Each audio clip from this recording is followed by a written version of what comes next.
গল্পকরণে আপনারা শুনছেন Henry rider হ্যাগার্ডের লেখা গল্প এলিসা। এলিসার ৩য় পর্ব আজ। হলঘরে সভা শেষ হবার পর ২ ঘণ্টা পেরিয়ে গেছে। নিজের ঘরে বসে আছে রাজপুত্র এজেল। দরজার প্রহরী বাইরে থেকে বলল, বোরকা পরা এক নারী রাজপুত্রের সঙ্গে দেখা করতে এসেছে। তাকে নিয়ে আসতে নির্দেশ দিলেন এজেল। বোরকা পরা নারীমূর্তি ভেতরে ঢুকে মাথা নিচু করে সম্মান জানালো। মুখ থেকে নেকাব সরাতে পারেন, বলল এজেল। বলুন, কি বলতে চান? খানিকটা অনিচ্ছা সত্ত্বেও নেকাব সরালো মহিলা। তাকে চিনতে পারল এজেল। এই মহিলা এলিসার পরিচারিকাদের একজন। মহিলা বলল, আমার কথা শুধু আপনার জন্য রাজপুত্র। তাকে নিয়ে আসা প্রহরীর দিকে তাকালো সে। অপরিচিত কারো সঙ্গে একা দেখা করার রীতি নয়, বলল এজেল। তবু আপনি যখন চাইছেন তখন তাই হোক। প্রহরীকে চলে যেতে ইশারা করল সে। লোকটা চলে যাবার পর বলল, এবার বলুন। এই যে এটা। বুকের খাঁজ থেকে একটা গোল করা মোড়ানো প্যাপিরাস বের করে দিল মহিলা। এজেল জিজ্ঞেস করল, কে পাঠিয়েছে? জানি না রাজপুত্র, আমাকে এটা দিয়ে বলা হয়েছে আপনার কাছে পৌঁছে দিতে। মোড়ক খুলে পড়তে শুরু করল এজেল। ওতে লেখা আছে, যদিও তিক্ত কথার মধ্য দিয়ে আমাদের বিচ্ছেদ ঘটেছে, তবুও আমার এই বিপদের সময় আপনার পরামর্শ চাই। যেহেতু আমার আপনার সঙ্গে প্রকাশ্যে কথা বলা মানা, কাজেই দয়া করে আমার সঙ্গে প্রাসাদের বাগানে যে 5টা শেকড়ওয়ালা ফিগ গাছ আছে, চাঁদ ওঠার সময় ওটার তলায় দেখা করুন। ওখানে আমি আর আমার একমাত্র বিশ্বস্ত সঙ্গিনী উপস্থিত থাকব। আমার নিরাপত্তার খাতিরে দয়া করে কারো সঙ্গে আনবেন না আপনি। এলিসা। প্যাপিরাসের মোড়কটা আলখেলার ভেতরে রেখে ক্ষণিকের জন্য ভাবনায় ডুবে গেল এজেল। তারপর অপেক্ষারত মহিলাকে সোনার একটা দণ্ড দিয়ে বলল, যে আপনাকে পাঠিয়েছে তাকে বলবেন তার কথা আমি রাখব। এবার আপনি আসুন। এজেলের কথায় মহিলা খানিকটা বিভ্রান্ত বোধ করছে। কিছু একটা বলতে তার ঠোঁট ফাঁক হলো, কিন্তু মত পাল্টে ঘুরে দাঁড়িয়ে বেরিয়ে গেল সে। মহিলা চলে যাবার প্রায় সঙ্গে সঙ্গেই প্রহরী ম্যাটেমকে ঘরের ভেতরে নিয়ে এলো। প্রহরী চলে যাবার পর ম্যাটেম বলল, রাজপুত্র, এভাবে যদি দিনের আলোয় বোরকা পরা নারী আপনার ঘরে আসে, তাহলে সে খবর নির্ঘাত পবিত্র ঈশাচারের কানে চলে যাবে। ঈশাচার যথেষ্ট রক্ষণশীল তা তো আপনি জানেনই। আমি তার ব্যাপারেই কথা বলতে এসেছি রাজপুত্র। আপনার কথা ভেবে আমার শরীর কাঁপছে। খানিকটা অধৈর্য আর রাগ মিশ্রিত বিরক্তির সঙ্গে হাত নাড়ল এজেল। ওই মহিলা একজন পরিচারিকা। এমন একটা খবর সে এনেছে যেটার ব্যাপারে তেমন কিছু আমি বুঝতে পারিনি। ম্যাডাম, তুমি তো এখানে আগেও এসেছ, চেনো ভালো করে। বলো দেখি, বাগানে কি একটা ফিগ গাছ আছে যেটার 5টা শেকড় আছে? রাজপুত্র, আগের বার এসে ওটা দেখেছি আমি। আকৃতির কারণে ওটা শহরের বিষয়গুলোর একটা। তো হঠাৎ এ প্রশ্ন কেন রাজপুত্র? কারণ আজ চাঁদ ওঠার সময় ওটা তলায় থাকতে হবে আমাকে। প্যাপেরাসটা বের করে দিল এজেল। নিজেই পড়ে দেখো। তোমাকে পড়তে বলছি কারণ তুমি জানলেও অসুবিধে নেই। আমার ধারণা তুমি আর যাই হও বিশ্বাসঘাতক নও। ঠিক বলেছেন রাজপুত্র, বিশ্বাসঘাতক না। যদি পরামর্শের জন্য আমাকে যথেষ্ট সম্মানী দেয়া হয়। মুচকি হেসে বলল ম্যাডাম। এবার প্যাপেরাসটা পড়ল সে। অভিজাত ভদ্রমহিলাটির সঙ্গে পরিচারিকাকে নিয়ে যাচ্ছেন বলে ভালো। প্যাপেরাসটা ফিরিয়ে দিয়ে বলল সে। আস্তে করে মাথা ঝুঁকিয়ে সম্মান দেখালো। জিম্বো শহরে নানা রকম গুজব ছড়িয়ে পড়েছে। যদি চাঁদের আলোয় ওই সাক্ষাতের কথা প্রকাশ পায়, তাহলে সেকন আর ঈশাচর দেখা হতে দেবেন না। যদি এ থেকে আমি লাভবান না হতে পারি, তাহলে আমার অবশ্য তাতে কিছু যায় আসে না। ইথোবালার ব্যাপারে আমার পরামর্শ চাওয়া হবে ধারণা করছি, বলল এজেল। সেক্ষেত্রে আমার সাধ্যমতো পরামর্শ দেব আমি। সেকনের কন্যা এলিসা আর আমার মধ্যে উৎসর্গতা নিয়ে যে তিক্ততা সৃষ্টি হয়েছে তার মেটার নয়। কাজেই অন্য কিছু ধারণা করো না কেন? সেই তিক্ততা এলিসার নিজ বুদ্ধিতেই দূর করে দিয়েছেন, বলল ম্যাডাম।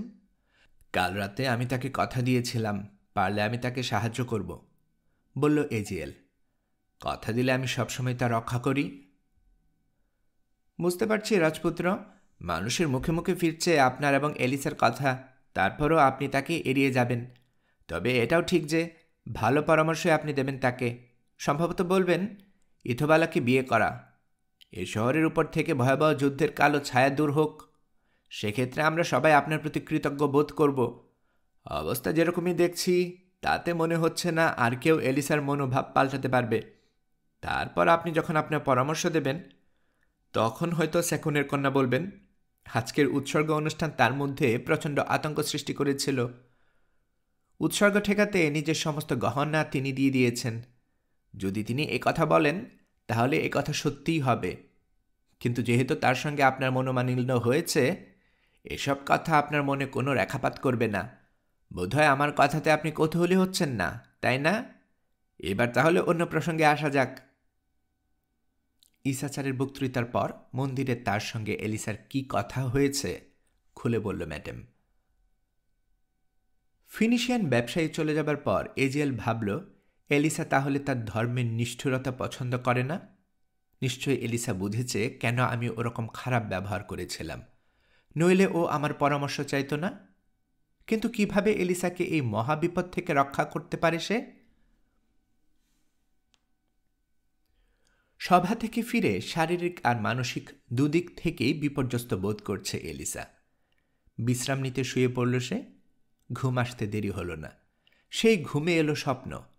প্রথমে অস্পষ্ট, ঘোলাটে, তারপর আস্তে আস্তে পরিষ্কার হয়ে এলো দৃশ্যগুলো। এলিসা স্বপ্নে দেখল একটা চন্দ্রালোকিত বাগান। সেখানে বাঁকাচোরা শেকড়ওয়ালা বিরাট একটা গাছ ওর পরিচিত ঠেকল। গাছের ডালপালায় কিসের জন্য নড়াচড়া ওর মনোযোগ কাড়ল। অনেকক্ষণ তাকিয়েও বুঝতে পারল না কি ওটা। তারপর দেখতে পেল একটা বামন নড়ছে গাছের ডালে। ছোট ছোট কুতকুতে চোখ তার, হাতে একটা ধনুক, ধনুকের দুপ্রান্ত হাতির দাঁত দিয়ে মোড়ানো। ধনুকে তীর জোড়া রয়েছে। ধনুকের উপর মনোযোগ আটকে গেল এলিসার। যদিও জানে না, তবু মন বলল ওই তীর বিষ মাখানো। ভাবল এলিসা, বামন কি করছে ধনুক নিয়ে ওই গাছের উপর? হঠাৎ একটা শব্দ ভেসে এলো ওর কানে। ঘাসের উপর দিয়ে হেঁটে আসছে কোনো মানুষ। বামনটা ডালের উপর কুজু হলো, উত্তেজিত আর সতর্ক হয়ে উঠেছে। ধনুকের ছিলায় টান দিল বামনের হাত। আঙ্গুল থেকে রক্ত সরে গেল, হলদে দেখাচ্ছে আঙ্গুলের ডগাগুলো। বামনের শয়তানি ভাব, কালো চোখের দৃষ্টি অনুসরণ করে কালো আলখেল্লা পরা দীর্ঘাকৃতি একজন মানুষের ছায়ামূর্তি দেখতে পেল ও। চাঁদের আলো এসে দাঁড়ালো মানুষটা। এদিক ওদিক তাকিয়ে কাকে যেন খুঁজছে। ডালের উপর হাঁটু গেড়ে বসল বামন। তীর ধনুক তাক করেছে সে মানুষটার উন্মুক্ত গলা লক্ষ্য করে। ছিলাটা কানের কাছে টেনে নিয়ে গেল। ঠিক সেই মুহূর্তে আগন্তুক মুখ ফেরাল। চাঁদের আলোয় পড়ল তার মুখে। মুখটা রাজপুত্র এজিএলের। অস্ফুট আর্তনাদ করে ঘুম থেকে জেগে উঠল এলিসা। উঠে বসল। শরীর কাঁপছে তার। নিজেকে সান্ত্বনা দিল, যত বাস্তব মনে হোক আসলে সে স্বপ্নই দেখেছে। বড় বেশি বিচলিত বোধ করছে এলিসা। পাশের ঘরে চলে এলো সে। সূর্য ডুবতে শুরু করেছে, কাজে বিকেলের নাস্তা দেওয়া হয়েছে। ইচ্ছের বিরুদ্ধে কিছু মুখে দেওয়ার চেষ্টা করল সে। পরিচারিকা খবর নিয়ে এলো ফিনিশিয়ান ব্যবসায়ী ম্যাটেম এলিসার সঙ্গে কথা বলতে এসেছে। তাকে নিয়ে আসতে নির্দেশ দিল এলিসা। ঘরে ঢুকে মাথা নিচু করে সম্মান দেখালো ম্যাটেম। তারপর পরিচারিকা বিদায় নেবার পর বলল, আপনি হয়তো আমার আসার কারণ বুঝতে পেরেছেন। আজ সকালে আপনাকে আমি কিছু তথ্য দিয়েছিলাম যেগুলো আপনার কাজে এসেছে, আর আপনি আমাকে পুরস্কৃত করবেন বলে কথা দিয়েছিলেন। হ্যাঁ, স্বীকার করল এলিসা। একটা সিন্দুক থেকে হাতির দাঁতের তৈরি বালতির মতো বের করল এলিসা। ওটা উপচে পড়েছে সোনার গহনা আর আকাটা মূল্যবান পাথরে। নিন এগুলো, বলল এলিসা। ওগুলো আপনার, তবে এই সোনার চেনটা নিতে পারবেন না। ওটা দেবী বালটিসকে উৎসর্গ করেছি। কিন্তু এ সমস্ত গয়না ছাড়া আপনি রাজা ইথোবালের সামনে যাবেন কিভাবে? জিজ্ঞেস করল ম্যাডাম। যাব না, তীক্ষ্ণ শোনালো এলিসার কণ্ঠ। আচ্ছা, কিন্তু রাজপুত্র এজেল কি ভাববেন আপনাকে অলংকার ছাড়া দেখে? আমার রূপে আমার অলংকার, এই গহনা আর পাথরগুলো নয়, বলল এলিসা। তাছাড়া রাজপুত্র কি ভাববেন তা নিয়ে আমার কোনো মাথা ব্যথা নেই। তিনি আমাকে ঘৃণা করেন, তিনি আমাকে অপমান করেছেন। ভ্রু কপালে তুলে ম্যাডাম বলল, তারপরও আমি আপনার এই গয়না নিচ্ছি না। শুনুন, ওগুলো আমার কাছে অত্যন্ত মূল্যবান। পকেট থেকে একটা পেপেরাসের টুকরা বের করে দ্রুত হাতের ঋণপত্র লিখল সে। এলিসাকে সই করতে বলল। এলিসা সই করার পর জানালো, এই পেপেরাসটা আমি উপযুক্ত সময়ে আপনার বাবা অথবা স্বামীর কাছে উপস্থাপন করব। তারা যেন আপনার ঋণ পরিশোধ করতে অস্বীকার করবেন না, সেই বিশ্বাস আমার কাছে আছে। এবার আমাকে যেতে হয়, আপনারও তো যাবার সময় হয়ে এলো। চাঁদ উঠতে আর বেশি দেরি নেই। কি বলতে চান আপনি? ভ্রু কুঁচকালো এলিসা। চাঁদ ওঠার সময় বা অন্য কোনো সময় আমার নির্দিষ্ট কোথাও যাবার কথা নেই। আস্তে করে মাথা ঝুঁকালো ম্যাডাম, তবে ভঙ্গিতেই বুঝিয়ে দিল এলিসার কথা সে বিশ্বাস করছে না। কি বলতে চান সেটা আমি আবারও জানতে চাইছি, বলল এলিসা। আপনার এরকম ইঙ্গিতের অর্থ কি? এলিসার দিকে তাকালো ম্যাডাম। তরুণের কণ্ঠস্বরে সত্য কথনের সুর। ম্যাডাম বলল, আপনি কি অস্বীকার করবেন কিছুক্ষণের মধ্যেই আপনি প্রাসাদের বাগানের বিরাট ওই 5 শেকড়ওয়ালা ফিগ গাছের নিচে রাজপুত্র এজেলের সঙ্গে দেখা করতে যাবেন না? আপনার লেখা পেপিরাসের পত্র আমি পড়েছি। আপনি তো ইথোবালের ব্যাপারে তার পরামর্শ চেয়েছেন, চাননি? আমার লেখা? অবাক দেখালো এলিসাকে। গাছের নিচে দেখা করব, এ ধরনের কোনো চিন্তাই আমার মাথায় আসেনি। তবু বলা হয়েছে খবরটা আপনার পাঠানো, বলল ম্যাডাম। আপনার পরিচারিকারাই পেপিরাসটা রাজপুত্রের কাছে নিয়ে গেছে। মাথায় ইশারা করল ম্যাডাম। তাকে আমি চিনি, ওই কোনায় যে বসে আছে, পেপিরাসটা নিয়ে সেই গিয়েছিল। এসো তো হিদার, মহিলাকে ডাকলো এলিসা। রাজপুত্র এজেলের কাছে আমার তরফ থেকে কিসের পেপিরাস নিয়ে গিয়েছিলে তুমি? দ্বিধার ছাপ পড়ল মহিলার চেহারায়। আমি রাজপুত্রকে বলিনি যে পেপিরাসটা আপনি পাঠিয়েছেন। সত্যি করে বলো, আমি মিথ্যে শুনতে চাই না। মিথ্যে বললে কঠিন শাস্তি পেতে হবে তোমাকে, কড়া শোনালো এলিসার কণ্ঠ। সত্যি কথাই বলছি, বলল পরিচারিকা। আমি যখন রাজার দিক দিয়ে আসছিলাম তখন বুড়ি এক কালো মেয়ে লোকের সঙ্গে দেখা হয়। সে আমাকে 1 ঘণ্টা সোনা দিয়ে বলে চিঠিটা রাজপুত্রের কাছে পৌঁছে দিতে। সোনার লোভে পড়ে আমি যাই, টাকার দরকার ছিল আমার, রাজি হয়ে যাই। তবে আমি জানি না কে পেপিরাসটা পাঠিয়েছে। ওই মেয়ে লোকটাকেও আগে কখনো দেখিনি আমি। বিরাট ভুল করে বসেছ তুমি, বলল এলিসা। তবে তোমার কথা বিশ্বাস করেছি আমি, এবার দূর হও। পরিচারিকা ত্রস্ত পায়ে চলে গেল। খানিকক্ষণের জন্য চিন্তায় ডুবে গেল এলিসা। ম্যাডাম লক্ষ্য করল তরুণীর চেহারায় আশঙ্কার ছাপ ফুটে উঠেছে। এলিসা মুখ তুলে জিজ্ঞেস করল, বলুন তো, যে গাছটার কথা পেপিরাসে লেখা হয়েছে সেটার বিশেষ কোনো বৈশিষ্ট্য আছে? ওটার আকৃতি অদ্ভুত, বলল ম্যাডাম। মাটির উপর ওটার 5টা শেকড় ছড়িয়ে আছে। মুখ দিয়ে অস্পষ্ট আওয়াজ বের হলো। উত্তেজিত স্বরে বলল, ওই গাছটাই তো আমি স্বপ্নে দেখেছি।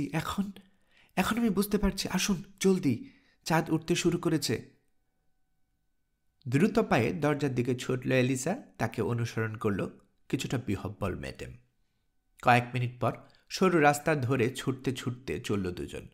আগে নেকাব পরা এলিসা, পেছনে ম্যাডাম। পথচারীরা ঘুরে তাকাচ্ছে দুজনের দিকে। কেউ কেউ হাসছে। তাদের ধারণা প্রেম সংক্রান্ত বিবাদের কারণে স্ত্রীকে ধাওয়া করছে কোনো স্বামী।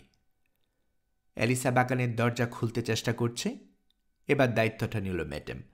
দরজা খোলার ফাঁকে হাঁপাতে হাঁপাতে জিজ্ঞেস করল, এই ছোটাছুটির অর্থ কি?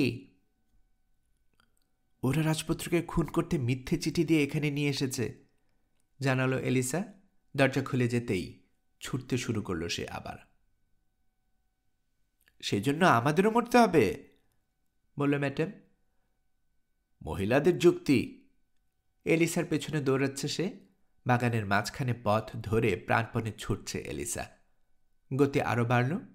তার সঙ্গে তাল মেলাতে রীতিমতো কষ্ট হচ্ছে ম্যাডামের।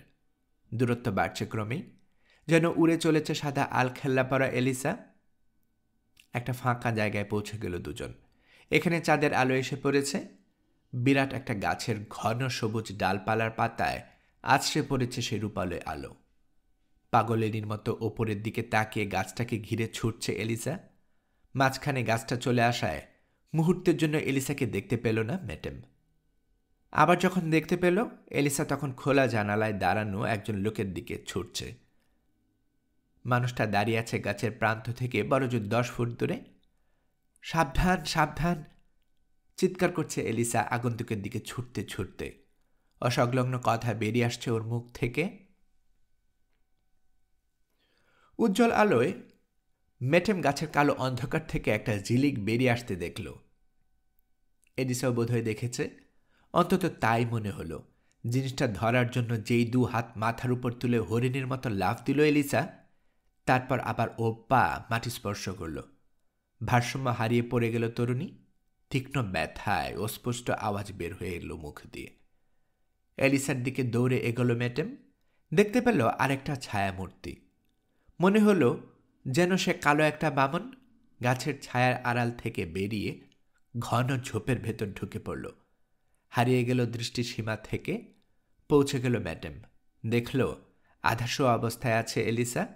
তার উপর ঝুঁকে আছে রাজপুত্র এজিএল। এলিসার হাতের তালুতে গেঁথে আছে হাতির দাঁতের ফলাওয়ালা ছোট্ট একটা তীর। বের করে ফেলুন ওটা, হাঁপাতে হাঁপাতে বলল ম্যাডাম। তাতে কোনো লাভ হবে না, বলল এলিসা। তীরটা বিষ মাখানো। হাঁটু গেড়ে এলিসার পাশে বসল ম্যাডাম। এলিসার ব্যথায় ফুপানো পরোয়া না করে তালুর ফুটো থেকে তীরটা টেনে বের করে ফেলল। এবার নিজের আলখাল্লা থেকে খানিকটা কাপড় ছিঁড়ে এলিসার কবজিতে বাঁধল। বাঁধনের ভেতরে একটা কাঠি ঢুকিয়ে পেঁচিয়ে পেঁচিয়ে কাপড়টা এত শক্তভাবে আটল যে এলিসার মাংসে কেটে বসল নিলেন। এবার রাজপুত্র, ক্ষতটা চুষুন, প্রায় নির্দেশ দিল সে। আমার আর দম নেই, নইলে আমিই করতাম, এলিসাকে বলল। ভয় পাবেন না এলিসা, এই তীরের বিষের একটা প্রতিষেধক আমার জানা আছে।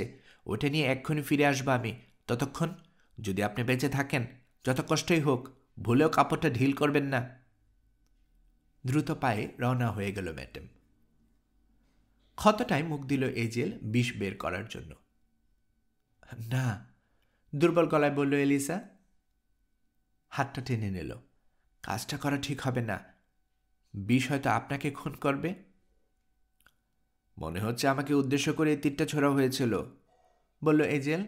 কাজেই যা হবার হোক, বিষ আমি বের করার চেষ্টা করবই। এলিসাকে মাথার উপরে হাত তুলতে বলল সে। 2 হাতে জড়িয়ে ধরল এলিসাকে। তারপর বয়ে নিয়ে গেল 100 ফুট দূরে আরো খোলা জায়গায়।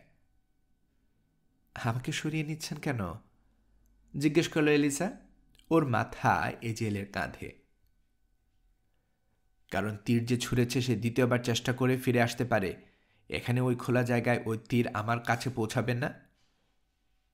ঘাসের উপর এলিসাকে শুইয়ে দিল এজেল। ওর আহত হাতটা তুলে নিল মুখের কাছে। না রাজপুত্র, আমার কারণে আপনার। চুপ করো, বলে ঠোঁট লাগালো সে ক্ষতের উপর। বিষাক্ত রক্ত চুষে বের করে ফেলেছে মাটিতে। শুনুন রাজপুত্র এজেল, একটু পর বলল এলিসা। কালো লোকটা তীরে যে বিষ খায় সেটা অত্যন্ত শক্তিশালী। ম্যাডামের প্রতিষেধক যদি সত্যি খুব কাজের না হয়, তাহলে আমার মৃত্যুর সম্ভাবনা খুব বেশি। কাজেই যদি মরি তার আগে আপনাকে আমি কিছু কথা বলতে চাই। কী কারণে আজ রাতে এখানে এসেছিলেন আপনি? তোমার কাছ থেকে একটা চিঠি পেয়ে এলিসা, বিস্মিত কণ্ঠে বলল এজেল। আমাকে এখানে আসতে অনুরোধ করনি তুমি? কিন্তু আমি তো কোনো চিঠি লিখিনি। মনে হচ্ছে ওটা ছিল রাজা ইথোবালের তৈরি একটা ফাঁদ। নইলে কে আপনাকে এভাবে খুন করতে চাইবে? পরে জেনেছি তার একটা চাকরানি আমার পরিচারিকাকে ঘুষ দিয়েছিল পেপারাসটা আপনার কাছে পৌঁছে দিতে। চিঠির ব্যাপারটা আমি ম্যাডামের মুখ থেকে শুনেছি। তারপর ঘটনা কি আন্দাজ করতে পেরে এখানে ছুটে এসেছি আপনাকে বাঁচানোর চেষ্টা করতে। কিন্তু আন্দাজ করলে কি করে? আরও খানিকটা রক্ত ফেলল এজেল। অদ্ভুতভাবে রাজপুত্র সংক্ষেপে নিজের স্বপ্নের কথা জানালো এলিসা। সত্যি এটা চমৎকার ব্যাপার যে স্বপ্নে তুমি বিপদটা দেখতে পেয়েছ। সামান্য সন্দেহ ঝাড়ল এজেলের কণ্ঠে। এত চমৎকার ব্যাপার যে রাজপুত্র আপনি আমার কথা বিশ্বাস করতে পারছেন না, বলল এজেল। জানি আপনি কি ভাবছেন। আপনি ভাবছেন যেহেতু সকালে আমাদের মধ্যে তিক্ত কথা হয়েছে এবং মহিলারা ক্ষমা করতে জানে না, কাজেই আমি প্রতিশোধ নিতে আপনাকে খুন করার পরিকল্পনা করি। কিন্তু যেহেতু আমি মেয়ে মানুষ, কাজেই পরে মন পরিবর্তন করলাম আমি। আপনি যাই ভাবুন রাজপুত্র, তা সত্যি নয়। ম্যাডাম তার সাক্ষী। আমি তোমাকে বিশ্বাস করছি এলিসা, বলল এজেল। ম্যাডামের সাক্ষ্য আমার দরকার নেই, কিন্তু ঘটনা এখন আরও আশ্চর্যজনক ঠেকেছে আমার কাছে। তুমি যখন কোনো দোষ করনি, তাহলে তীরের যাত্রাপথে এসে মৃত্যুর ঝুঁকি নিয়ে ওটাকে তুমি ঠেকালে কেন? আমি তো তোমাকে অপমান করেছিলাম। সত্যিটা জেনে আমি ছুটে এসেছিলাম আপনাকে সাবধান করতে। বিষাক্ত রক্ত বের করে দেওয়ার পরেও ক্রমেই দুর্বল হয়ে এসেছে এলিসার কণ্ঠ। তারপর আপনার হৃৎপিণ্ডের দিকে তীরটা উড়ে আসতে দেখি, তখন আমি ওটা ধরার চেষ্টা করলাম। ওটা আমার তালুতে গেঁথে গেল। গোটা ব্যাপারটাই অলৌকিক মনে হচ্ছে, ঠিক যেমন আপনার বিপদের ব্যাপারে দেখা আমার স্বপ্নটা। জ্ঞান হারালো এলিসা। প্রথমে এজেল আশঙ্কা করেছিল বিষক্রিয়ায় মারা গেছে এলিসা, কিন্তু এলিসার বুকে হাত রেখে টের পেল মৃদুভাবে চলছে হৃদস্পন্দন। বুঝতে পারল এখনও এলিসা বেঁচে আছে। সাহায্য কিংবা পানি আনার জন্য ওকে ছেড়ে যাওয়া অসম্ভব। এলিসার কবজির ব্যান্ডেজ থেকে চাপ কমানো যাবে না কিছুতেই। কাজেই অচেতন এলিসার পাশে বসে যতটা পারে ধৈর্য ধারণ করে ম্যাডামের জন্য অপেক্ষা করতে লাগলো এজেল। চাঁদের আলোয় এলিসার ফ্যাকাসে চেহারা কে অপূর্বই না দেখাচ্ছে। কালো চুল ঘিরে রেখেছে চাঁদের মতোই গোল মুখটাকে।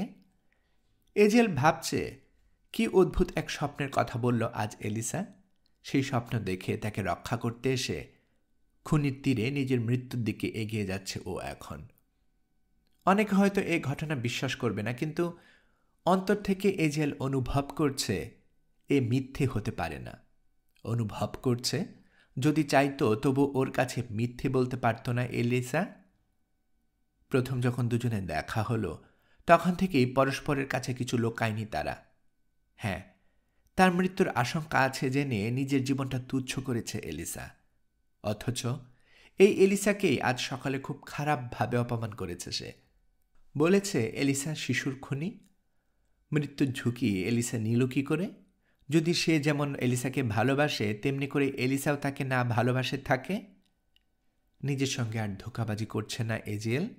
সে এলিসাকে ভালোবাসে, এটাই সত্যি। কাল রাতে ইসাচার যখন সতর্ক করছিলেন, তখনই এটা অনুভব করেছে সে। অবশ্য তখনই নিজের কাছে স্বীকার করতে পারেনি, কিন্তু এখন স্পষ্ট বুঝতে পারছে তার নিয়তি নির্ধারিত হয়ে গেছে।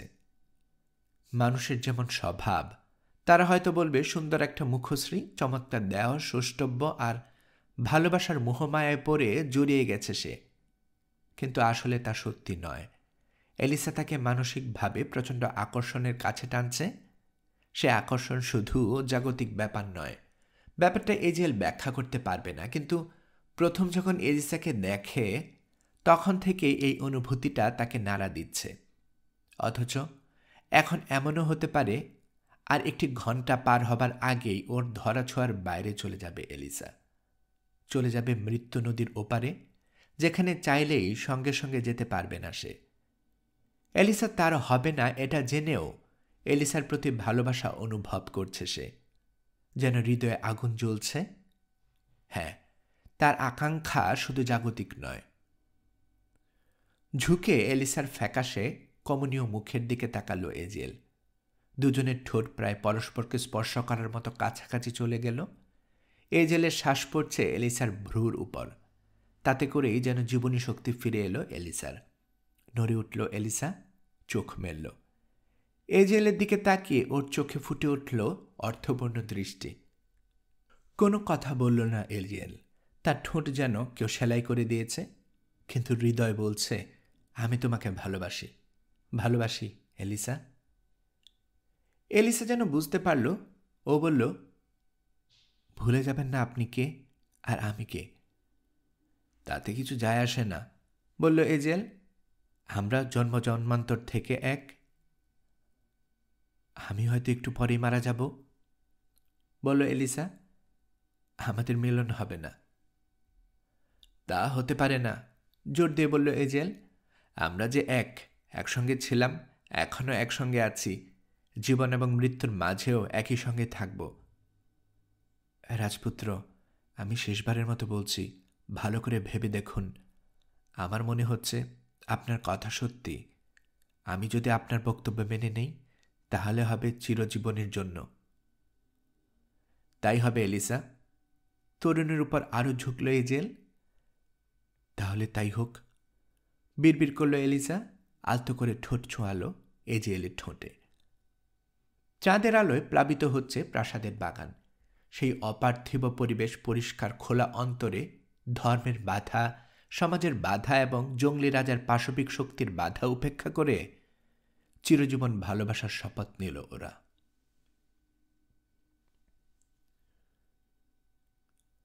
সেকনের মেয়ে ওদের কানের কাছে ডাকলো একটা কণ্ঠস্বর। ম্যাডাম ফিরে এসেছে।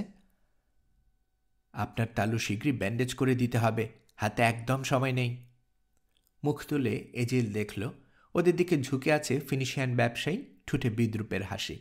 তার পেছনে দাঁড়িয়ে আছে দীর্ঘাকৃতি নবী ইসাচার। তার হাতে বুকে বাঁধা, নিষ্পলক চোখে দুজন দুজনকে দেখছেন তিনি। পবিত্র ইসাচার, শয়তানি ভর করল ম্যাডামের কণ্ঠে। আপনি সেকনের কন্যার হাতটা ধরুন। দেখে যা বুঝছি তাতে রাজপুত্র শুধু সেকনের কন্যার ঠুটের দায়িত্ব নিতে পারবেন না, বললেন ইসাচার। বাল্টিসের উপাসিকার সঙ্গে আমার কোনো সমঝোতা হতে পারে না। পারলে তুমি তাকে সুস্থ করে তোলো, যদি না পারো তাহলে মৃত্যু হোক তার। তাহলে বোকার পায়ের সামনে থেকে সরে যাবে আলগা একটা পাথর, বাঁচবে বোকাটা হোঁচট খেয়ে পড়া থেকে। কড়া চোখে এজেলকে দেখলেন তিনি। এই আলগা পাথরটা না থাকলে সেই বোকা এতক্ষণে মরণ হতো, বলল ম্যাডাম। আমাকে যদি কোনো কালো বামন তীর মারতে চায়, তাহলে আমি এরকম একটা আলগা ঐশ্বরিক পাথরের সাহায্য আশা করব। ঔষধ নিয়ে ব্যস্ত হয়ে পড়ল সে। সামান্য বিরতির পর বলল, না রাজপুত্র, পবিত্র ইসাচারের কথায় জবাব দিয়ে সময় নষ্ট করবেন না। তার চেয়ে সেকনের কন্যার হাতটা উঁচু করে ধরুন। নির্দেশ পালন করল এজেল। ক্ষতটা পানি দিয়ে ধুয়ে একটু মলম ওখানে মাখল ম্যাডাম। সঙ্গে সঙ্গে আহত স্থানটা এত জ্বলে উঠল যে গুঙ্গাতে শুরু করল এলিসা। ধৈর্য ধরে অপেক্ষা করুন, বলল ম্যাডাম। যদিও ইতিমধ্যে রক্তে মিশে গিয়ে না থাকে, তাহলে তীরের বিষটা এই মলম নষ্ট করে দেবে। এবার প্রায় বয়ে নিয়ে এসে এলিসাকে প্রাসাদে ফিরিয়ে আনল এজেল আর ম্যাডাম। সেকনের দায়িত্বে এলিসাকে তুলে দিল ফিনিশিয়ান ব্যবসায়ী। যা ঘটেছে তার যতটা বলা উচিত বলে মনে হলো তাই বলল সে সেকনকে। সাবধান করে দিল এবার এসব কথা যেন গোপন থাকে। প্রাসাদের দরজার কাছে এজেলকে ইসাচর বলল, আমি স্বপ্ন দেখলাম রাজপুত্র, নাকি সত্যি শুনলাম? আপনি বললেন জীবন এবং মৃত্যুর মাঝে আপনি সবসময় ওই মেয়ের সঙ্গে থাকবেন। আমি কি ভুল দেখলাম, নাকি সত্যি তাকে আপনি ঠুটে চুমু খেয়েছেন? গম্ভীর হয়ে গেল এজেলের চেহারা। বলল, আমার মনে হয় আপনি স্বপ্ন দেখেননি ইসাচার। আরও শুনে রাখুন, আমাকে এ ব্যাপারে আর কিছু বলতে আসবেন না। যদি সম্ভব হয় তাহলে ওকে আমি স্ত্রী হিসাবে চাইব। যদি তা সম্ভব না হয়, তাহলে ও যতদিন বাঁচবে অন্তত ততদিন আমি কোনো মেয়ের দিকে ফিরেও তাকাব না। তাহলে ভালো কথা, বললেন ইসাচার। আমার সাধ্য থাকলে আপনি আর ওই বিধর্মী ডাইনির সঙ্গে মিশতে পারবেন না। ইসাচার, আপনি আমাকে ভালোবাসেন বলে অনেক সহ্য করেছি আমি আপনার কথা। সবসময় বাবার স্নেহ পেয়েছি আপনার কাছে। কিন্তু আমি আপনাকে সাবধান করে দিচ্ছি, এলিসার কোনো ক্ষতি করতে চেষ্টা করবেন না। ওকে আঘাত করা মানে আমাকে আঘাত করা। ও ধরনের কিছু কেউ ঘটালে যে ঘটাবে সে আমার প্রতিহিংসার শিকার হবে। প্রতিহিংসা? টিটকারির সুরে বললেন ঈশা চান। আমি শুধু ঈশ্বরের প্রতিহিংসাকে ভয় করি, আর কর্তব্য যখন দাবি করে তখন ভালোবাসার পূজার কথা আমি শুনি না। রাজপুত্র, ওই ডাইনির সঙ্গে আপনাকে দুচোখে দেখতে পাবার বদলে আমি বরং আপনার মৃত্যু দেখতে চাইব। এজেল জবাব দেবার আগেই ঘুরে দাঁড়ালেন ঈশা চান, গটগট করে হেঁটে চলে গেলেন। তিক্ত বিরক্ত হয়ে নিজের ঘরের দিকে ফিরেছেন ঈশা চান। এলিসার ঘর পেরোনোর সময় ম্যাডামকে দরজা দিয়ে বের হতে দেখলেন। থামলেন তিনি, জিজ্ঞেস করলেন, মেয়েটা বাঁচবে? ম্যাডাম বলল, দুশ্চিন্তা করবেন না, পবিত্র ঈশাচার, ব্যান্ডেজ খুলে না গেলে নিশ্চয়ই বাঁচবে। যদি আমি রাজপুত্রকে খবরটা দিয়ে আসি, যাই।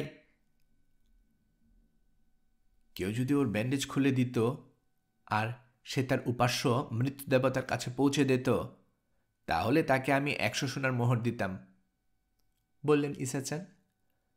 বিস্ময় লুকাতে না পেরে ম্যাডাম বলল, পবিত্র হৃদয়ের একজন মানুষ হিসেবে আপনি বড় জঘন্য কথা বললেন। টাকার জন্য আমি অনেক কিছুই পারি ঈশাচার, কিন্তু ওই ব্যান্ডেজ ঢিলে করে দেওয়ার অর্থ অক্ষুণ্ণ করা, সোনা কিংবা আপনার অনুগ্রহের জন্য ওরকম খারাপ একটা নীচ কাজ আমি করতে পারবো না। বোকা, বললেন ঈশাচার। আমি কি তোমাকে খুন করতে বলেছি? ও ধরনের কাজ আমার ধারা নয়। যা নির্ধারিত সে অনুযায়ী মেয়েটা বাঁচবে অথবা মরবে। রাজপুত্রের কাছে যাওয়ার আগে আমার ঘরে এসো ম্যাডাম। তুমি খুব চতুর লোক, রাজকীয় চালচলনও তোমার জানা। তোমার সঙ্গে কথা আছে আমার। ঘরে ঢুকে তিনি বললেন, শোনো ম্যাডাম, আমার নিজের কোনো সন্তান নেই। রাজপুত্র এজেলকে আমি আপন সন্তানের মতো ভালোবাসি। তাছাড়া ওখানে ওই অভিশপ্ত অঞ্চলে আমাকে পাঠানো হয়েছে যাতে ওকে আমি বিপদ আপদ থেকে রক্ষা করতে পারি। আর এখন কি ঘটছে? এলিসা নামের এক ডাইনির মোহমায়ায় পড়ে গেছে এজেল। ওভাবে বলবেন না ঈশাচার, আপত্তির সুরে বলল ম্যাডাম। ওই মেয়ের চোখ, দেহ আর ঠোঁট ছাড়া ক্ষতিকর আর কোনো জাদু নেই। নিশ্চয়ই আছে, সেই জাদুতে ভুলেছে এজেল। ও এখন বলছে মেয়েটাকে বিয়ে করবে। তাতে কি ঈশাচার, সুন্দরী একটা মেয়ে বেছে বের করতে বড়জোর অনেক বেশি পথ পাড়ি দিয়েছেন এজেল, এটা বলতে পারেন। তুমি ভুলে যাচ্ছ ম্যাডাম, এজিএলকে, ওর ধর্ম কি, ওর আত্মা নরকে পতিত হবে ওই মেয়ের সঙ্গে সম্পর্কে জড়ালে। তুমি তো নিজের কানে শুনেছ জীবন এবং মৃত্যুর মাঝেও মেয়েটাকে ভালোবাসার শপথ করেছে এজেল। বুঝতে পারছো না সর্বনাশ হতে যাচ্ছে? তুমি কি পাগল হলে ম্যাডাম? আমি হইনি ঈশাচার, তবে অনেকে বলবে আপনি পাগল হয়েছেন। আপনি যে ধর্মের ব্যাপারে খারাপ মনোভাব পোষণ করেন, সেই ধর্ম যে আমারও ধর্ম তা আপনি ভুলে গেছেন। ভালো মন্দ যাই হোক, রাজপুত্র সেখনের কন্যাকে ভালোবেসেছে। এখন আপনি আমাকে কি করতে বললেন? আমি চাই তুমি এমন ব্যবস্থা করো যাতে এজেল কিছুতেই ওই মেয়েকে বিয়ে করতে না পারে।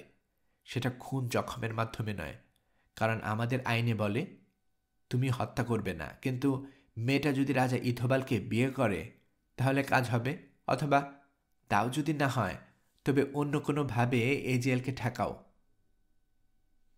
আপনাদের আইন বলে তুমি খুন করবে না, তাহলে বলে নিশাচার, আমাদের আইন কি কথা বলে একটা মেয়ে যে পরিণতিকে মৃত্যুর চেয়েও খারাপ মনে করে তাকে সেই পরিস্থিতিতে ঠেলে দাও? এলিসা যেমন মেয়ে, তাতে শহরের সবাই যদি চায় তাহলেও তাকে ইথোবালের হাতে জীবিত তুলে দিতে পারবে না। মেয়েটা ইথোবালাকে বিয়ে করলো কিনা তাতে আমার কিচ্ছু যায় আসে না, বললেন ঈশাচান। তবে ওই বিধর্মী লোকটাকে আমি পছন্দ করি না। এলিসা নামের মেয়েটার রাগ আর জাদুবিদ্যা নির্ঘাত লোকটা সর্বনাশ করবে। আমি শুধু চাই তুমি এমন ব্যবস্থা করো যাতে এজেল মেয়েটাকে বিয়ে করতে না পারে। এই কাজের জন্য আমি কি পাবো পবিত্র ঈশাচার? একটু চিন্তা করে ঈশাচার বললেন, 100 সোনার সেকেন। 200? মনে হলো যেন আমি 200 শুনলাম। এর কমে আমি কাজ করব না। দুটি হৃদয় ভেঙে দেওয়ার পাপ কাঁধে নেওয়ার তুলনায় টাকাটা যথেষ্টই কম। তবে বুঝতে পারছি আপনি ঠিক কথাই বলেছেন। এ বিয়ে রাজপুত্র এজেলের জন্য ভালো হবে না, এলিসার জন্যও নয়, কারণ তাকে আপনি সার্বক্ষণ জ্বালিয়ে মারবেন। সে কারণেই কাজটা আমার চেষ্টা করব আমি, শুধু টাকার জন্য নয়, কাজটা করা কর্তব্য বলে মনে করছি। আলখেল্লার পকেট থেকে পার্চমেন্ট বের করল ম্যাডাম। লণ্ঠনটা জ্বালুন। ঠিক আছে, এই যে নিন চুক্তি তৈরি, সই করেন।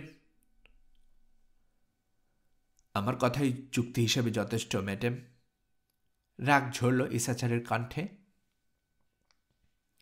এক পলক তাকে দেখল ম্যাডাম, তারপর বলল, সন্দেহ নেই তাতে, কিন্তু আপনি বুড়ো হয়েছেন। তাছাড়া এটা এমন এক এলাকা যেখানে দুর্ঘটনা ঘটতে পারে। ঠিক আছে, এ ব্যাপারে চুক্তি হলে আর সেটা প্রকাশ পেলে বিশ্রে একটা ঘটনা ব্যাপার হতো। ধরে নিচ্ছি আপনার কথাতেই চুক্তি হয়ে গেল। শুধু মনে রাখবেন ইসাচার, 200 শেকেল পাচ্ছি আমি। যতক্ষণ না পাচ্ছি ততদিন মাসে 2 শেকেল করে সুদ দিতে হবে আমাকে। আপনি সবার মঙ্গল কামনা করতে করতে বোধহয় ক্লান্ত হয়ে পড়েছেন ইসাচার। আমিও ক্লান্ত। এবার বিশ্রাম নিন আপনি, ভালো স্বপ্ন দেখুন। বিদায়। ম্যাডামকে চলে যেতে দেখলেন ইসাচান, তারপর বিড়বিড় করে বললেন, বড়ই দুঃখজনক যে এরকম একটা লোকের সঙ্গে জড়িয়ে পড়তে হলো আমাকে, কিন্তু যা করছি তা করছে আমি তোমার জন্য। এজেল, তোমাকে আমি আপন ছেলের মতো ভালোবাসি। প্রার্থনা করি ভাগ্য আমাদের সহায় হোক। 2 দিন পেরিয়ে গেল। প্রায় অচেতন হয়ে পড়ে থাকলো এলিসা। অনেকে ধারণা করল ও মারা যাবে, কিন্তু এলিসা আহত হবার পরদিন সকালে ম্যাডাম দেখা করতে গিয়ে দেখল এলিসার হাত সামান্য ফুলে আছে তখনও, চামড়া কালো হয়ে যায়নি। ম্যাডাম রীতিমতো ঘোষণা করল শহরের ডাক্তাররা যাই বলুক, এলিসা অবশ্যই বাঁচবে। সেকন আর এজিএল প্রশংসা করল তার, কিন্তু ইসাচার কিছু বললেন না। দ্বিতীয় দিন ম্যাডাম বাজারের পথ ধরে হেঁটে যাচ্ছেন, এমন সময় কালো এক অপরিচিতা বুড়ি তাকে থামিয়ে জানালো শহরের বাইরে তাঁবু ফেলে অপেক্ষমান রাজা ইথোবালের কাছ থেকে তার জন্য একটা খবর আছে। রাজা ইথোবাল ম্যাডামের সঙ্গে দেখা করতে চান। টায়ারের উপকূল থেকে নিয়ে আসা তার ব্যবসা সামগ্রীও দেখবেন সেই সঙ্গে। ইতিমধ্যেই নিজের সমস্ত মালামাল প্রচুর লাভে বিক্রি করে দিয়েছে ম্যাডাম, তাই বলে ব্যবসার সুযোগটা ছাড়তে তার মন চাইল না। অন্যান্য ব্যবসায়ীদের কাছ থেকে দরাদরি করে কম দামে সস্তা সাধারণ জিনিস কিনল সে। তারপর দুটো উটের পিঠে সেসব চাপিয়ে খচ্চরে চেপে রাজা ইথোবালের শিবিরের দিকে রওনা হয়ে গেল। দুপুরে পৌঁছল সে শিবিরে। চমৎকার একটা বাগিচার ঝর্ণার ধারে শিবির ফেলেছে রাজা ইথোবাল। ম্যাডাম ইথোবালের তাঁবুর দিকে যাওয়ার সময় দেখল কাছের একটা তাঁবুর সামনে কালো এক বামুনের লাশ দড়িতে ঝোলানো আছে। যে বামুন হরিণকে তীর মারতে গিয়ে হরিণীকে তীর মেরে বসে, তার সারে সর্বনাশ। আপন মনে বিড়বিড় করল ম্যাডাম। আমি সবসময় বলে এসেছি খুন খারাপই বিপজ্জনক খেলা, রক্তের দাবি করে আরও রক্ত। রাজার তাঁবুর কাছে পৌঁছে গেছে সে। খচ্চরের পিঠ থেকে নামল। তাঁবুর দরজায় দাঁড়িয়ে আছে ইথোবাল। সূর্যের উজ্জ্বল আলোয় বিশাল লাগছে তাকে দেখতে। চেহারায় উদ্বেগের ছাপ। মাথা ঝুঁকিয়ে কুঁজু হয়ে দেহ প্রায় মাটিতে মিশিয়ে সম্মান দেখালো ম্যাডাম। ভক্তি সুরে বলল, রাজা চিরজীবী হন। আপনার কাছে আর সব রাজা তুচ্ছ। আপনি ওঠো, বলল ইথোবাল। চাটকারিতা বন্ধ করো। আমি আর সব রাজার চেয়ে বড় হতে পারি, কিন্তু তুমি তা মনে করো না। রাজা যা বলেন। দমল না ম্যাডাম। বাজারে এক মহিলা আমাকে জানালো রাজা আমার মালামাল দেখতে চান, সেজন্য আমার সেরা অমূল্য সব জিনিস নিয়ে এসেছে আমি। এগুলো টায়ার থেকে সংগ্রহ করে আনতে অনেক কষ্ট হয়েছে আমাকে। অন্যান্য ব্যবসায়ীদের কাছ থেকে কেনা কম দামে সাধারণ জিনিস চাপিয়ে উট দুটো দেখালো সে। ফর্দ বের করে পড়তে শুরু করলো কি কি আছে। সবকিছুর মূল্য কত ধরবে তুমি? জিজ্ঞেস করলো ইথোবাল। অন্য কেউ হলে বেশি চাইতাম মহান রাজা, কিন্তু আপনার জন্য একদম ন্যায্য দাম। শহর থেকে সে যে দামে কিনেছে তার দ্বিগুণ দাম বলে যেতে শুরু করলো ম্যাডাম। ঠিক আছে, তাচ্ছিল্যের সঙ্গে বলল ইথোবাল। এসবের ব্যাপারে আমি দাম করব না, যদিও জানি তুমি অনেক বেশি চাইছ। আমার কোষাধ্যক্ষ সোনা দিয়ে তোমার দাম মিটিয়ে দেবে।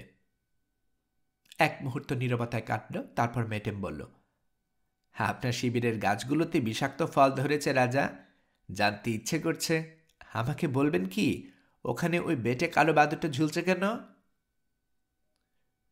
কারণ ওর বিষ মাখানো তীর দিয়ে খুন করতে চেষ্টা করেছিল। বিষণ্ণ শোনালো ইথোবালের কণ্ঠ। কিন্তু পারেনি। সে যদি আপনার দাস হয়ে থাকে তাহলে সে যে খুন করতে পারেনি সেজন্য আপনি নিশ্চয়ই খুশি। অবাক ব্যাপার, প্রাসাদের বাগানেও এক অপরিচিত লোক বিষ মাখানো তীর দিয়ে খুনের চেষ্টা চালিয়েছিল, তবে সে সফল হয়েছে কি না সেটা আমি নিশ্চিত নই। কি? চমকে উঠল ইথোবাল। তাহলে কি? থেমে গেল সে। না রাজা, রাজপুত্র এজিয়াল আহত হয়নি। তীরটা সেকনের মেয়ে এলিসার হাতের তালুতে গেঁথে যায়।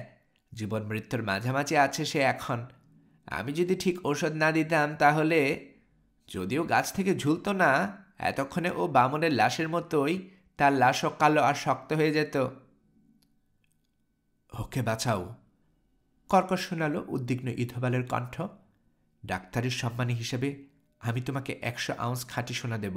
ইস, আমি যদি আগে জানতাম কি ঘটেছে তাহলে ওই হারামজাদা বদমাসটা বামনটাকে এত সহজে মরতে দিতাম না। কত দেয়া হবে সেটা চট করে লিখে রাখলো ম্যাডাম। এবার বলল, চিন্তা করবেন না রাজা, আমার ধারণা সম্মানীটা আমি অর্জন করতে পারবো। তবে সত্যি বলতে কি, ব্যাপারটা খুবই নোংরা হয়ে গেছে। আপনার নামও এসবের সঙ্গে উচ্চারিত হচ্ছে। এটাও বলা হচ্ছে আপনার খালাতো ভাই, যাকে রাজপুত্র এজেল হত্যা করেছে, সে নাকি আপনার নির্দেশেই বিশেষ এক মেয়েকে তুলে আনতে গিয়েছিল। তাহলে আগের মতোই জিম্বুতে এখন মিথ্যে গুজব ছড়ানো হয়? শীতল স্বরে বলল ইথোবাল। শোনো ব্যবসায়ী, তোমার জন্য একটা প্রশ্ন আছে আমার। রাজপুত্র এজেল কি আমার সঙ্গে দ্বন্দ্বযুদ্ধে রাজি হবে? যে অস্ত্র তার পছন্দ তাই নিয়ে লড়তে রাজি আছি আমি। নিঃসন্দেহে। আর রাজা, আমাকে ক্ষমা করবেন, কিন্তু আপনার ভাইয়ের মতোই আপনাকেও চিনি অনায়াসে হত্যা করে ফেলবেন তিনি। দুর্দান্ত তলোয়ার চালান তিনি।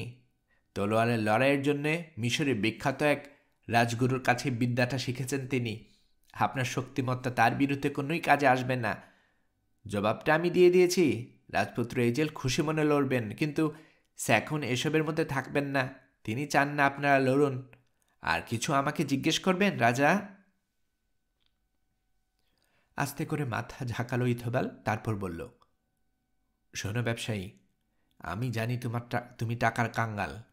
টাকার জন্য পারো না এমন কোনো কাজ নেই। মানুষটাও তুমি পাহাড়ি শিয়ালের মতো ধূর্ত।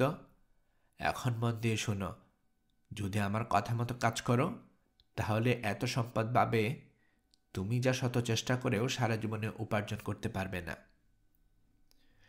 গরিবের কানে প্রস্তাবটা ভালো লাগলো রাজা, কিন্তু আমি পারবো কি না তা নির্ভর করে আপনি কি করতে বলবেন তার উপর। তাঁবুর দরজায় দাঁড়ানো প্রহরীকে দূরে সরে যেতে ইশারা করল ইথোবাল। তারপর সে চলে যাবায় ম্যাডামকে বলল, কথাটা আমি তোমাকে বলবো, কিন্তু সাবধান করে দিচ্ছি, আর কারো কাছে তুমি বলবে না। যদি বলো তাহলে তা আমার কানেই আসবে। কথা না রাখলে মৃত্যু হবে তোমার। এবার শোনো, তুমি তো জানো এলিসা, ওর বাবা সেকন আর ওই জিম্বো শহরের সঙ্গে আমার সম্পর্ক কেমন। এখন পরিস্থিতি যায় দাঁড়িয়েছে তাতে যদি 8 দিনের মধ্যে এলিসাকে আমার সঙ্গে বিয়ে দেয়া না হয় তাহলে আমি শপথ করেছি জিম্বোর বিরুদ্ধে যুদ্ধ ঘোষণা করব। সত্যি তাই করব আমি। ইতিমধ্যে আমার অধীনে উপজাতীয় গোত্রগুলো সৈন্যরা জড়ো হতে শুরু করেছে। মোট 10টা দল, প্রত্যেক দলে 10,000 করে সৈন্য। এবার যদি তারা দেয়াল পার হয়ে শহরে ঢুকতে পারে তাহলে জিম্বো একটা ধ্বংসস্তূপ হয়ে যাবে। মৃত্যু হবে শহরের সমস্ত নাগরিকের। তাহলেই আমার প্রতিহিংসা চরিতার্থ হবে। কিন্তু এত কিছু করে কি লাভ হবে? যাকে আমি সমস্ত কিছুর বিনিময়েও নিজের করে চাই, তাকে যুদ্ধের সময় কেন দুর্ঘটনা ঘটে যাওয়া নাই যদি পেলাম। কাজেই ম্যাডাম, যদি সম্ভব হয় তাহলে যুদ্ধ ছাড়াই এলিসাকে আমি জয় করতে চাই। পরে হোক যুদ্ধ, যুদ্ধ হবে তাতে কোনো সন্দেহ নেই। যুদ্ধের সময় হয়েছে। যাই হোক, যা বলছিলাম, এলিসা আমাকে চায় না, কাজে আমি যা করতে চাই তা এখন তোমাকে বলছি। যদি রাজপুত্র এজেল না থাকতো তাহলে এলিসা আর ভালোবাসায় পড়তো না। কিন্তু যখন পরিস্থিতি জটিল হয়ে গেছে, রাজপুত্র এজেল এলিসাকে স্ত্রী হিসেবে গ্রহণ করতে চাইলে যুদ্ধের হুমকি বা ধ্বংসের ভয় এলিসাকে ঠেকিয়ে রাখতে পারবে না। কোনো নারীর হৃদয় নিবেদিত হলে নারী আর ওইসব তোয়াক্কা করে না, ঠিকই পালিয়ে যায় প্রেমিকের সঙ্গে। কাজে আমি চাই ম্যাডাম তুমি ক্ষমা করবেন রাজা, মাঝখান থেকে বলে উঠল মেটেম, আমি বুঝতে পেরেছি আপনি কি বলতে চান। দুঃখের সঙ্গে বলতে বাধ্য হচ্ছি, আমি রাজপুত্র এজেলের হত্যার সঙ্গে কোনোভাবেই নিজেকে জড়াতে পারবো না। যদি আপনি আমাকে সোনার পাহাড়ও দিতেন তাহলে পারতাম না। রাজপুত্র এজেল আমার বন্ধু এবং প্রভু, তার কোনো ক্ষতি আমি করব না। আর সে রাতের দুর্ঘটনার পর কেউ তার কেশাগ্রহ স্পর্শ করতে পারবে না, এমনভাবেই তাকে পাহারা দিচ্ছে দুজন করে প্রহরী। মেয়ে মানুষের আড়াল থেকে রক্ষা পেয়েছে সে, তিক্ত স্বরে বলল ইথবাল। কিন্তু তুমি ভুল বুঝেছ মেটেম, আমি তোমাকে ওই লোকটাকে খুন করতে বা করাতে বলতাম না। জানি সেটা তোমার পক্ষে সম্ভব নয়। আমি শুধু চাই তুমি এমন ব্যবস্থা করো যাতে সে এলিসাকে না পায়। সেটা তুমি কিভাবে করবে তা আমি জানি না, কিন্তু এলিসার যেন কোনো ক্ষতি না হয়। তুমি এজেলকে অপহরণ করতে পারো, তার কারণে যুদ্ধের সম্ভাবনা দেখা দিয়েছে প্রচার করে শহরের লোকদের তার বিরুদ্ধে খেপিয়ে তুলতে পারো। মোট কথা, যেভাবেই হোক তাকে ফেরত পাঠানোর ব্যবস্থা করো। এলের পুরোহিতদের ঘুষ দিয়েও তাকে লুকিয়ে রাখতে পারবে হয়তো। যা খুশি করো, শুধু এলিসার কাছ থেকে তাকে দূরে সরিয়ে দাও। বলো ম্যাডাম, কাজটা কি তুমি নেবে, নাকি আমার সোনাস্তূপ আর কারো হবে?